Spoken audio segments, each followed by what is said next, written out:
Shalom, salam sejahtera bagi Bapak Ibu Saudara-saudara, anak-anak yang dikasihi oleh Tuhan Yesus Kristus.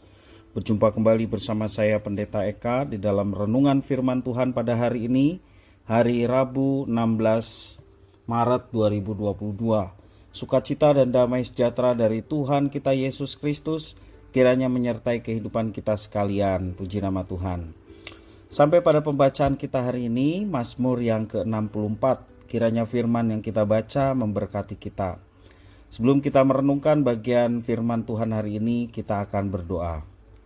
Tuhan Bapa di surga, di dalam Yesus Kristus, kami mengucapkan syukur, terima kasih kepada Tuhan yang terus memelihara hidup kami. Juga kami mengucap syukur atas firman Tuhan yang menjadi pedoman untuk kami menjalani kehidupan. Biarlah Engkau menolong kami untuk dapat memahaminya, serta menolong kami untuk kami dapat terapkan, karena hanya dengan itu kami memuliakan nama Tuhan.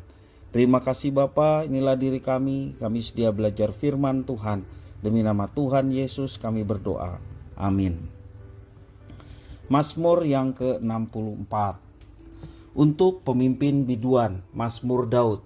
Ya Allah, dengarlah suaraku pada waktu aku mengadu. Jagalah nyawaku terhadap musuh yang dahsyat. Sembunyikanlah aku terhadap persepakatan orang jahat, terhadap kerusuhan orang-orang yang melakukan kejahatan, yang menajamkan lidahnya seperti pedang, yang membidikkan kata yang pahit seperti panah. Untuk menembak orang yang tulus hati dari tempat yang tersembunyi, sekonyong-konyong mereka menembak dia dengan tidak takut-takut.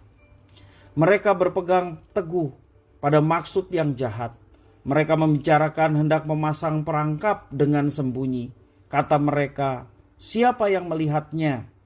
Mereka merancang kecurangan-kecurangan. Kami sudah siap, rancangan sudah rampung. Alangkah dalamnya batin dan hati orang. Tetapi Allah menembak mereka dengan panah. Sekonyong-konyong mereka terluka. Ia membuat mereka tergelincir karena lidah mereka. Setiap orang yang melihat mereka menggeleng kepala. Maka semua orang takut dan memberitakan perbuatan Allah dan mengakui pekerjaannya.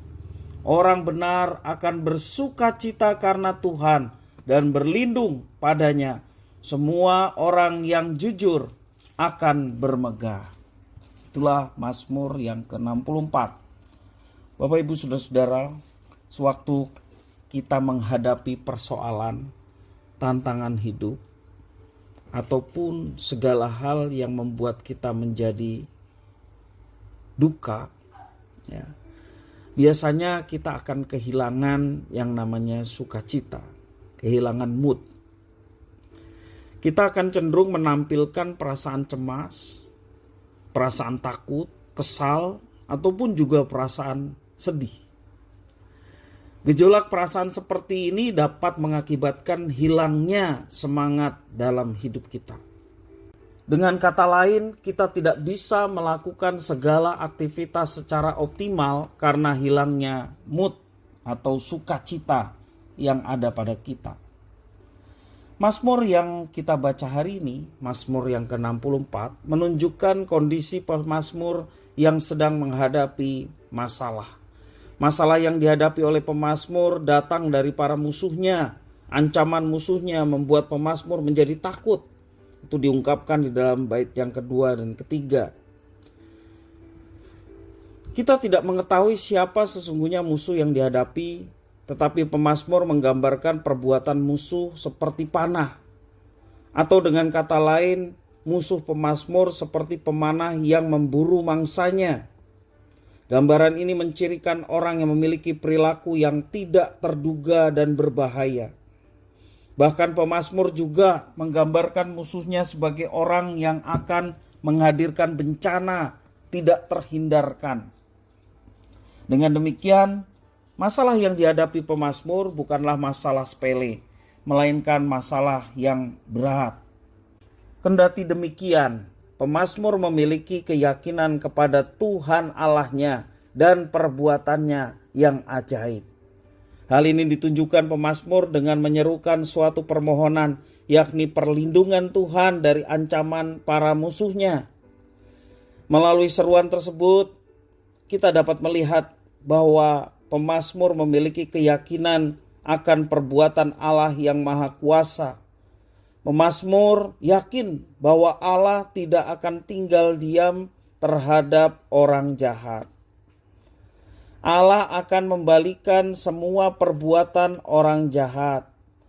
Setiap orang yang melihat perbuatan Allah akan menjadi takut kepadanya. Itulah keyakinan dari pemazmur yang diungkapkan dalam syair-syair Mazmur 64 ini.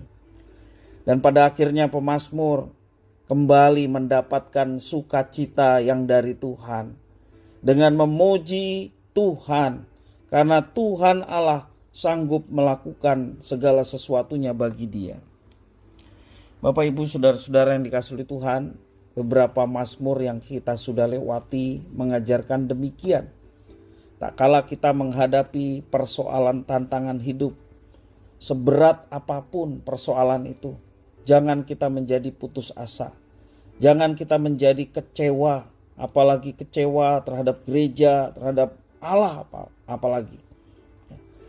Jangan kita menjadi kecewa, sebab Tuhan tidak membiarkan anak-anaknya dicobai melampaui kekuatannya. Dia yang akan menolong.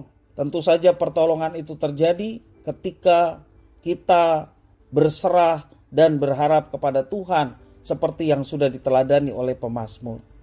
Dia memiliki keyakinan bahwa Tuhan itu ada dan perbuatannya itu nyata, yakni perbuatan untuk menolong orang-orang yang dikasihinya.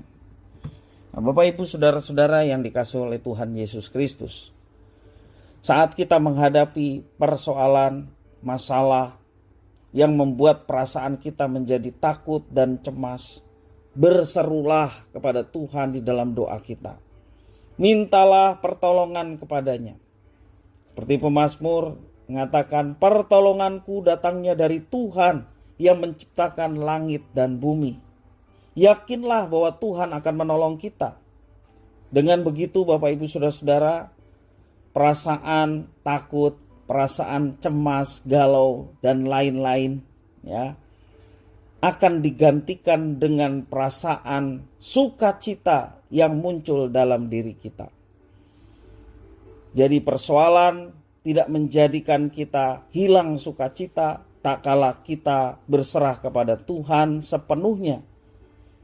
Dan kalau kita sudah berserah sepenuhnya, betul-betul penyerahan kita itu total. Dengan satu keyakinan, Tuhan akan menolong tepat pada waktunya. Mungkin saat ini kita sedang masalah, kita sudah berseru, tetapi pertolongan Tuhan kok belum juga datang. Bapak Ibu saudara-saudara, pemazmur pun mengalami yang demikian. Bahkan tokoh-tokoh Alkitab yang lain juga mengalami hal yang demikian. Yang penting bagi kita adalah tetap bersandar kepada Tuhan walaupun jawaban dari Tuhan belum dinyatakan. Tetapi kita meyakini bahwa tepat pada waktu yang Tuhan sudah siapkan, maka Tuhan akan memberikan jawaban yang terbaik dalam setiap pergumulan, persoalan yang sedang kita hadapi. Dan tentu saja jawaban yang terbaik itu adalah baik untuk kita, masa depan kita, dan kehidupan kita. Tuhan yang akan memberikan jaminan yang terbaik. Kiranya firman Tuhan ini memberkati kita sekalian. Mari kita berdoa. Tuhan Bapa di surga, terima kasih atas jaminan Engkau yang berkuasa akan menyertai dan menolong hidup kami. Jangan biarkan kami larut dengan masalah sehingga kami kehilangan sukacita, kehilangan mood dalam menjalani kehidupan kami. Tetapi biarlah kami sepenuhnya berserah kepada Tuhan, maka hidup kami tetap mengalami damai sejahtera dan sukacita yang dari Tuhan. Bahkan Tuhan menolong kami, memberikan kreativitas untuk kami menjalani kehidupan tetap dalam keceriaan bersama dengan Tuhan. Terima kasih ya Bapa. Inilah doa, ucapan syukur kami atas firman Tuhan. Demi nama Tuhan Yesus kami berdoa. Haleluya. Amin.